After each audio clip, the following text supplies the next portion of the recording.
ভিড় কমতেই কানে তালা লাগা প্রচণ্ড শব্দে বজ্রপাত হয়।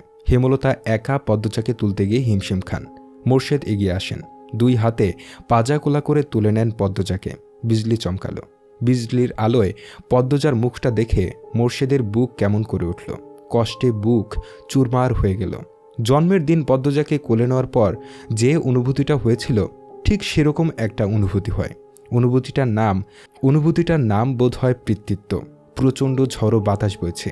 তারা ঘরে ঢুকতেই ভারী বর্ষণ শুরু হলো। মুহূর্তেই ঘূর্ণিঝড়ের তাণ্ডব দেখা দিল। তবে সেই তাণ্ডব ছুঁতে পারল না মোরলবাড়ির মানুষদের মন। ঝড়ের তাণ্ডবের চেয়েও বড় তাণ্ডবের সাথে যুদ্ধ করে চলেছে তারা। হেমলতার গরম পানি করে পদ্মজাকে গোসল করালেন, জামা কাপড় পাল্টে দিলেন। পদ্মজার ঠোঁট কামড়ে নীরবে কেঁদে চলেছে। চোখের জল আটকে রাখতে পারছে না কিছুতেই। ইচ্ছে হচ্ছে বাড়ির পিছনের সবচেয়ে বড় আম গাছটার সাথে ফাঁস লেগে মরে যেতে। মন দুর্বলতার শূন্য ছুঁই ছুঁই। হেমলতা পদ্মজার চুল মুছে কপালে চুমু দিলেন। পদ্মজার নাকে এক ফোঁটা জল পড়ল। পদ্মজার চোখ তুলে মায়ের দিকে তাকালো। আম্মা আসছে? আমার আম্মা কই? আম্মা আসে নাই? পাশের ঘর থেকে পূর্ণার চিৎকার ভেসে আসলো। সেকেন্ড কয়েকের মধ্যে পূর্ণা ছুটে এলো। হেমলতাকে দেখেই ঝাঁপিয়ে পড়ল হেমলতার বুকে। হাউমাউ করে কেঁদে উঠল। পূর্ণার শরীর আগ্নেয়গিরি মনে হচ্ছে। এত গরম, জ্বরে পুড়ে যাচ্ছে। পূর্ণার কান্না দেখে পদ্মজাও ডুকরে কেঁদে উঠল। হেমলতা স্তব্ধ হয়ে 2 মেয়ের কান্না শুনলেন। সামলানোর চেষ্টা করলেন না। মঞ্জুরা দরজার সামনে কাচুমাচু হয়ে দাঁড়িয়ে আছেন। টিনের চালে ভারী বর্ষণের শব্দ। জগৎ সংসার সেই শব্দে একাকার হয়ে যাচ্ছে। মাঝরাত, বাতাসের বেগ প্রচণ্ড। হেমলতা কালো রঙের শাড়ি পরে একটা ব্যাগ কাঁধে ঝুলিয়ে বাড়ির বাইরে পা বাড়ান। মঞ্জুরা বারান্দার ঘর থেকে উঁচু কণ্ঠে বলেন, রামদা ব্যাগে কেন ঢুকাইছস? আর কোনো কেলেঙ্কারি বাকি? হেমলতা বিদ্যুৎ বেগে ফিরে দাঁড়ালেন। পলকমাত্র মঞ্জুরার মুখের প্রতি তীক্ষ্ণ দৃষ্টিপাত করে নিঃশব্দে ধীরে ধীরে বর্ষণ মাথায় নিয়ে বাড়ি ছেড়ে বেরিয়ে গেলেন এবং সঙ্গে সঙ্গে মঞ্জুরা শুষ্ক হয়ে উঠলেন। ছুটে পদ্মজার ঘরে গেলেন। পদ্মজা চুপচাপ শুয়ে আছে। মৃদু ফোপানোর আওয়াজ পাওয়া যাচ্ছে। পূর্ণা ঘুমাচ্ছে। তিনি এই ঘর ছেড়ে দ্রুত বারান্দায় ঘরে আসলেন। বড্ড অস্থির লাগছে। জীবনে প্রথম হেমলতার জীবন ভিক্ষা চেয়ে সেজদায় লুটিয়ে পড়লেন। ফজরের আজান শোনা যাচ্ছে। বৃষ্টি থেমে গেছে। সবকিছু শান্ত। পদ্মজা ঘর থেকে বেরিয়ে বারান্দায় আসলো। গেটে শব্দ পেয়ে চমকে তাকালো। উৎসুক হয়ে তাকিয়ে রইল। হেমলতা ঢুকেন। বিধ্বস্ত অবস্থা। মঞ্জুরা পদ্মজার পাশে এসে দাঁড়িয়েছে। পদ্মজা টের পেল না। হেমলতা বাড়িতে ঢুকে কাঁধের ব্যাগটা মুরগির খুপির সামনে ছুঁড়ে ফেলেন। অন্ধকারের জন্য মুখ স্পষ্ট নয়। হেমলতা বাড়ির পিছনের দিকে চলে গেলেন। পদ্মজার বুক ধুরু ধুরু করছে। সে ধীর পায়ে উঠোনে এসে দাঁড়ালো। পিছনে মঞ্জুরা। পায়ের শব্দে চমকে তাকালো পদ্মজা। দেখতে পেল মঞ্জুরাকে। ফিসফিসিয়ে বলল, নানু, আম্মা কোথায় গিয়েছিল? মঞ্জুরা ক্ষণকাল নীরব থেকে এরপর বললেন, জানি না। মঞ্জুরার কণ্ঠে ভয়। পদ্মজা দুর্বল শরীর ঠেলে নিয়ে আসলো বাড়ির পিছনে। দেখতে পেল হেমলতা নদীতে নেমে গোসল করছেন। এক নিঃশ্বাসে কয়েকটা ডুব দিলেন। পদ্মজা ব্যস্ত পায়ে ঘাটের কাছে এলো। ক্ষীণ স্বরে ডাকল, আম্মা। হেমলতা ঘুরে তাকালেন। ঝড় শেষে আকাশ ধবধবে সাদা, অন্ধকার কাটার পথে। পদ্মজা বলল, ঠান্ডা লাগবে। হেমলতা কিচ্ছুটি বললেন না। গোসল শেষ করে উঠে আসেন উপরে। পদ্মজা আর কিছু বলল না। হেমলতা উঠানে এসে মঞ্জুরাকে বললেন, পূর্ণারে নিয়ে আসো আম্মা। পদ্মজা অবাক হয়ে শুধু দেখছে। পূর্ণা আসে দীর্ঘায় হেঁটে। তার জ্বর অনেকটা কমে এসেছে। মঞ্জুরা দূরে দাঁড়িয়ে রইলেন। হেমলতা মৃদু হেসে পূর্ণাকে বললেন, পদ্মজা পাশে এসে দাঁড়া। পূর্ণা হতবুদ্ধ হয়ে পড়ল। সে বাধ্যের মতো পদ্মজার পাশে এসে দাঁড়ালো।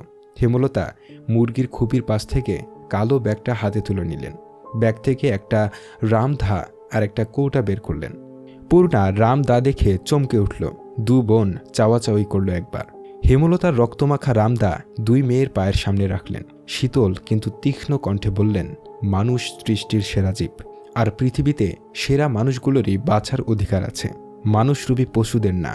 যখন যেখানে কোনো মেয়েকে অসম্মান হতে দেখবে, এক কোপ দিয়ে অমানুষটার আত্মা দেহ থেকে আলাদা করে দিবে। যে তোকে অসম্মান করেছে সে দোষী, তুই না। তার শাস্তি পাওয়া উচিত, তোর না। তাই আত্মহত্যার কথা কখনো ভাববি না। দোষীর আত্মা হত্যা করা উচিত। আর আমি মনে করি এতে পাপ নেই, বরং পাপীকে বিনাশ না করা পাপ। আর আমার মেয়েরা যেন সেই পাপ কখনো না করে। সেই মেয়েদের এসব কি শিক্ষা দিতাছস তুই? মাথা খারাপ হয়ে গেছে তোর? মঞ্জুরা হৈ হৈ করে উঠলেন। হেমলতা ঢোক গিলে মঞ্জুরার কথা হজম করে নিলেন। এরপর আবার মেয়েদের দিকে তাকিয়ে বললেন, আমি কখনো ছেলে চাইনি, মেয়ে চেয়েছি। প্রতিবাদী, দুঃসাহসিক মেয়ে চেয়েছি। আল্লাহ আমাকে 3টা মেয়ে দিয়েছেন। এখন সেই মেয়েরা যদি এইটুকুতে দুর্বল হয়ে পড়ে কিভাবে হবে? ঠিক আগের মতোই মাথা উঁচু করে বাঁচবি। যতদিন আমি আছি কেউ তোদের অসম্মান করে টিকতে পারবে না। আমি না হয় যতদিন বেঁচে থাকি তাদের শাস্তি দেব, পৃথিবী থেকে মুছে দেব। কিন্তু যখন থাকবো না তখন কি তারা বেঁচে থাকবে? বেঁচে থাকতে দেওয়া ঠিক হবে? অন্য কোনো মেয়ের সাথে নোংরামো করব না তার নিশ্চয়তা আছে? নেই। এখন থেকে নিজেদের শক্ত কর। মেয়েদের সাহস মেয়েদেরই হতে হয়। নিজেদের রক্ষা করার দায়িত্ব নিজের। রাতের স্মৃতি দুঃস্বপ্ন ভেবে ভুলে যেতে বলবো না। মনে রাখ, প্রতিটি মানুষের ভেতর লুকানো হিংস্র শক্তি আছে। সবাই প্রকাশ করতে জানে না, চিনতে পারে না নিজেকে। গত রাতের ঘটনা মনে রেখে নিজের ভেতরে লুকানো হিংস্র শক্তিটাকে জাগিয়ে হাতের মুঠোয় রাখ, যাতে সঠিক সময়ে হাতের মুঠো খুলে মেরুদণ্ড সোজা করে দাঁড়াতে পারিস। আঘাতে আঘাতে চুরমার করে দিতে পারিস পাপের জগৎ। এইটুকু বলে হেমলতা ক্লান্ত হয়ে পড়েন। ধপ করে বসে পড়েন। পদ্মজা আম্মা বলে হেমলতাকে ধরতে চাইলে হেমলতা হাত উড়িয়ে বলেন, দাঁড়িয়ে থাক। হেমলতা সময় নিয়ে দম নেন। এরপর কৌটাটা খুলে ঠান্ডা তরল কিছু ঢেলে দেন 2 মেয়ের পায়ে। পূর্ণা কেঁপে উঠে দূরে সরে গেল। পদ্মজা আতঙ্কে নিয়ে প্রশ্ন করল, আম্মা, কার রক্ত? রক্তের কথা শুনে ঘৃণা আর ভয়ে পূর্ণার সর্বাঙ্গ রি করে উঠল। মনে হচ্ছে পায়ে পোকা কিলবিল করছে। টাটকা তাজা লাল রক্ত। বমি গলায় এসে আটকে গেছে। হেমলতা পদ্মজাকে জবাব দিলেন না, শুধু মৃদু হাসলেন। পূর্ণা এই ভয়ঙ্কর দৃশ্য সহ্য করতে না পেরে জ্ঞান হারাল। পদ্মজা 2 হাতে জাপটে ধরল পূর্ণাকে। কি আশ্চর্য, এই ভয়ঙ্কর ঘটনা তাকে একটুও বিচলিত করল না। হেমলতার গায়ে ভেজা শাড়ি, তাই পূর্ণাকে ধরলেন না। মঞ্জুরাকে বললেন, পূর্ণাকে ঘরে নিয়ে যাও আম্মা। মঞ্জুরা কঠোর চোখে তাকান হেমলতার দিকে। হেমলতা আবারও হাসেন। ভেজা কণ্ঠে বলেন, কালো বলে অবহেলা না করে বুকে আগলে রাখলে আমার জীবনটা, আমার মেয়েদের জীবনটা অন্যরকম হতে পারত আম্মা। হেমলতার কথায় মঞ্জুরার সারা মুখ বিষণ্ণতায় ছেয়ে গেল। তিনি হেমলতার দিকে তাকিয়ে থাকতে পারলেন না। অপরাধ বোধে মাথা নুইয়ে ফেললেন। পূর্ণাকে ধরে নিয়ে গেলেন ঘরে। হেমলতা সেখানেই পড়ে রইলেন। আকাশের দিকে তাকিয়ে জোরে জোরে নিঃশ্বাস ফেললেন। আলো ফুটেছে পুরোপুরি। পাখির কিচিরমিচির শোনা যাচ্ছে। পানি দিয়ে উঠোনের রক্ত মুছে দিলেন চিরতরে। রামদা ধুয়ে লুকিয়ে রাখলেন লাহারি করে। শাড়ি পাল্টে উঠোনে পা রাখেন। তখন মগা আসে। এসে খবর দিল বিচার বসবে দুপুরে। রাতের ঘূর্ণিঝড়ে গ্রামের বেশিরভাগ ঘরবাড়ি উড়ে গেছে। পশু পাখি সহ বিভিন্ন ক্ষতি হয়েছে। অনেক মানুষ আহত হয়েছে। এই খবর শুনে হেমলতার চোখ সজল হয়ে উঠল। প্রকৃতির দিকে তাকিয়ে কৃতজ্ঞতা প্রকাশ করলেন। প্রকৃতি কখনো কাউকে ছাড়ে না। গ্রামবাসী অন্যায় দেখেও নিস্তব্ধ থেকেছিল। এই বুঝি তারই শাস্তি। মাথার উপর সূর্য, প্রচণ্ড তাপদাহ। পূর্ণা, পদ্মজা, হেমলতা কালো বোরখার আবরণে নিজেদের ঢেকে নিয়ে যাত্রা শুরু করেছে আনন্দপুরের মাধ্যমিক স্কুলের উদ্দেশ্যে। খা খা রোদ্দুর, তপ্ত বাতাসে আগুনের হলকা। সবুজ পাতা নেতিয়ে পড়ার দৃশ্য পড়ছে চোখে। মোর্শেদ বাকিদের নিয়ে আসছে। রিনাদের বাড়ির পাশ দিয়ে যাওয়ার পথে করুণ কান্নার স্বর ভেসে আসে। পদ্মজা চোখ তুলে তাকিয়ে দেখল রিনার বাড়ির ছাদ উড়ে গেছে। গাছপালা ভেঙে উঠোনে পড়ে আছে। হেমলতা পদ্মজাকে টেনে নিয়ে এগিয়ে যান। বটের ছায়ায় আশ্রয় নিচ্ছিল এক রাখাল ছেলে। সে হেমলতার মুখ দেখে বুঝল পিছনের 2টি মেয়ে পদ্মজা আর পূর্ণা। ছুটে আসলো। পদ্মজাকে উদ্দেশ্য করে বলল, পদ্ম আপা, তুমি ডরায়ও না, তোমার কিচ্ছু হইব না। চারিদিকে নিঝুম নিস্তব্ধ ঝিমধরা প্রকৃতি। ঘামের দরদর তৃষ্ণার্ত রাখাল হাঁপিয়ে কথা বলছে। স্কুলে যাওয়ার পথে মাঝে মাঝেই এই 15 বছর রাখালের সাথে দেখা হতো পদ্মজার। পদ্মজার জন্য পাগল সে। বড় বোনের মতো মান্য করে। পদ্মজা মৃদু করে হাসল। পদ্মজার মুখের উপর পাতলা পর্দা বলে রাখালের চোখে তা পড়ল না। রাখালকে পিছনে ফেলে 3 মা মেয়ে এগিয়ে চলল। স্কুলের মাঠে অনেক মানুষ জমেছে। রাতের ঘূর্ণিঝড়ের জন্য আনন্দপুরের বেশি অর্ধেক মানুষ আসেনি। তবুও প্রায় 500 মানুষ তো এসেছেই। ঘটনা ঘটেছে 8 পাড়ার, আর তা ছড়িয়ে পড়েছে সব পাড়ায়। যথাসময়ে বিচার কার্য শুরু হলো। পদ্মজা এবং আমির দুজন দুদিকে দাঁড়ানো। মাতব্বর ঠান্ডা গলায় প্রশ্ন করলেন, এদের একসাথে কারা দেখেছে? রমিজ আলী, কামরুল, মালেক হাত তুলল। মজিদ মাতব্বর বললেন, কি দেখেছেন ব্যাখ্যা করুন। রমিজ আগে আগে উঁচু কণ্ঠে বলল, আমি দেখেছি ঝড়ের সন্ধ্যায় আপনার পোলারে পদ্মজার ঘর থেকে বাইর হইতে। বাড়িত আর কেউ আসিল না। আমির রেগে গিয়ে কিছু বলতে চাইল। মজিদ মাতব্বর হাতের ইশারায় আটকে দিলেন। আমির বাপের বাধ্য সন্তান, তাই থেমে গেল। মজিদ মাতব্বর বললেন, আপনি কি আমিরকে পদ্মজার ঘর থেকে বের হতে দেখেছেন? রমিজ আলী দৃষ্টি অস্থির রেখে আমতা আমতা শুরু করলেন। দম নিয়ে বললেন, তারে বারান্দা থেকে বাইর হতে দেখছি।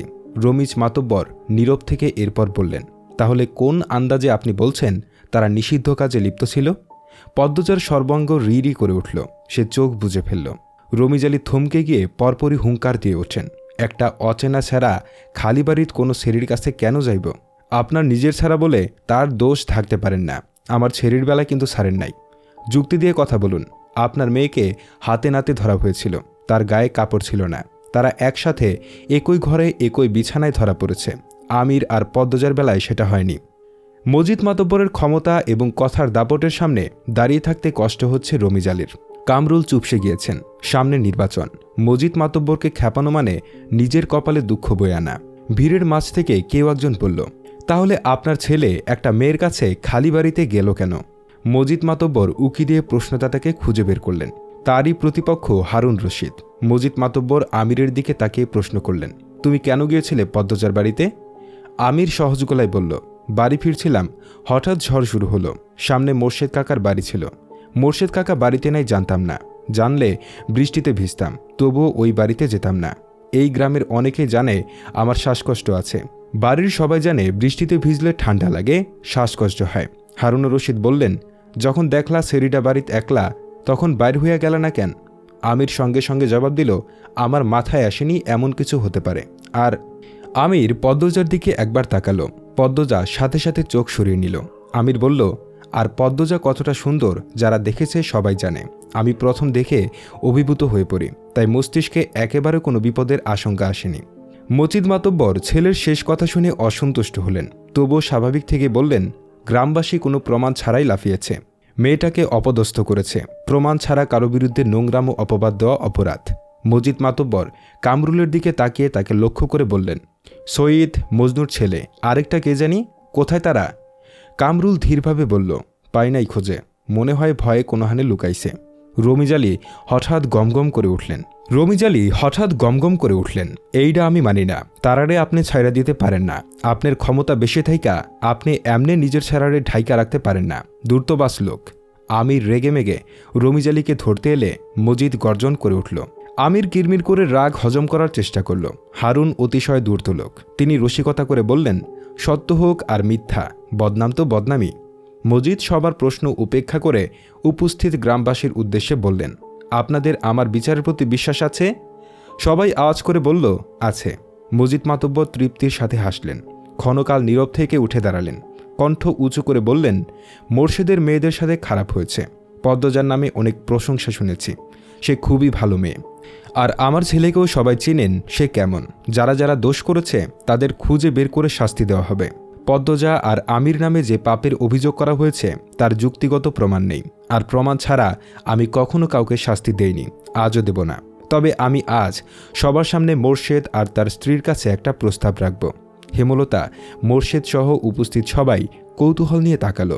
মজিদ মাতব্বর বললেন, পদ্মজাকে আমিরের বউ করে নিয়ে যেতে চাই। চারিদিকে কোলাহল বেড়ে গেল। সব কোলাহল সম্পূর্ণ উপেক্ষা করে স্বপ্নাবিষ্টের মতো শুধু মজিদ মাতব্বরের প্রস্তাবটি পদ্মজার কানে বাজতে থাকল। জীবনের কোন মোড়ে এসে দাঁড়িয়ে এসেছে।